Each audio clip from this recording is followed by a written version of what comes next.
Alors, on va mettre parfaitement en clair en détail un point. J'adore la mythologie grecque. Je l'adore. Et aujourd'hui, je vais vous faire l'improvisation après le... après les événements qui sont passés avec le Tartare. Nous sommes quelques jours après avec de Tantale et le Sisyphe. Et nous sommes aussi quelques jours après l'enfant de Chronos. Hadès, le puissant Hadès, le maître des enfers, le seigneur des ténèbres, le démon en personne, se reposait tranquillement sur son trône lorsque Almis, la divinité de la mort chez les Égyptiens, lui avait contesté euh, ce territoire qui lui appartient de droit et de fait. Almis dit Thalès, sors de mon trône tout de suite. Va-t'en, je ne veux plus te voir ici. Hadès, fort surpris de trouver son homologue égyptien, répond avec toute la courtoisie qu'il lui doit, et aussi avec un peu d'énervement. Comment oses-tu, chien galeux? Tu es ici en Grèce. Tu es dans ma liturgie, je suis le maître des cieux. Va-t'en. Animis, animis, animis. Tu es le dieu de la mort, soit. Mais tu es le dieu de la mort égyptien. Tu n'as pas de pouvoir ici, dans l'enfer grec. C'est moi le maître des cieux. Et d'abord, comment es-tu entré? J'avais demandé à Cerbère de garder entrée. Il l'a fait, répondit Anubis. Mais je suis passé alors qu'il me surveillait de près. Comment as-tu fait? Répondit Hadès. Personne ne peut échapper à Cerbère. Personne. Parle-moi.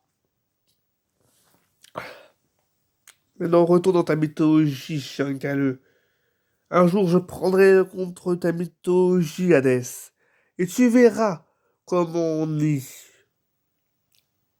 le... Cette scène tombe à fort le maître des enfers, et il change de comportement. Son trait moins actif, soit plus hésitant, moins enclin à punir des dieux qu'il avait des marqués pour mériter. Perséphone, la fille de Zeus, sa nièce, mais également sa femme, et nièce et reine, lui dit: Qu'as-tu, Hadès? Pourquoi hésites-tu autant? Où est passé le dieu infernal? Où est passé mon époux cruel qui n'hésitait jamais à condamner du nombre au Tartare? Hadès décida de se confier à Perséphone et lui dire ce que lui avait. J'ai reçu la visite de Animis. Il était content. Et il a osé me demander de lui laisser les enfers. Comment? Répondit Perséphone qui n'en revenait pas. Ce chien à sa pharaon, ce chien à sa maîtresse, à sa pharaon, veut absolument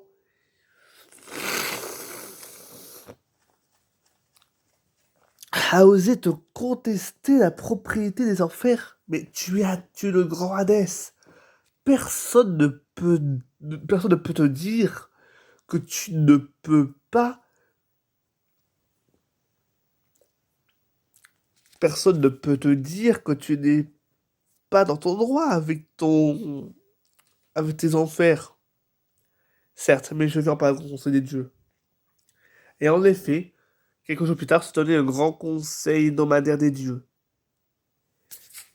Zeus ouvrait la parole et dit: Est-ce que, mes frères et sœurs, est-ce que l'un d'entre vous souhaite aborder un sujet en particulier? Moi, dit Hadès. Bien, bien, Hadès, nous t'écoutons. Vous me connaissez tous, mes frères et sœurs. Je suis le maître des enfers. Et généralement, je reste silencieux sur le conseil. Ou alors je reprends très vite ce que Zeus vient de dire pour que ça soit plus clair.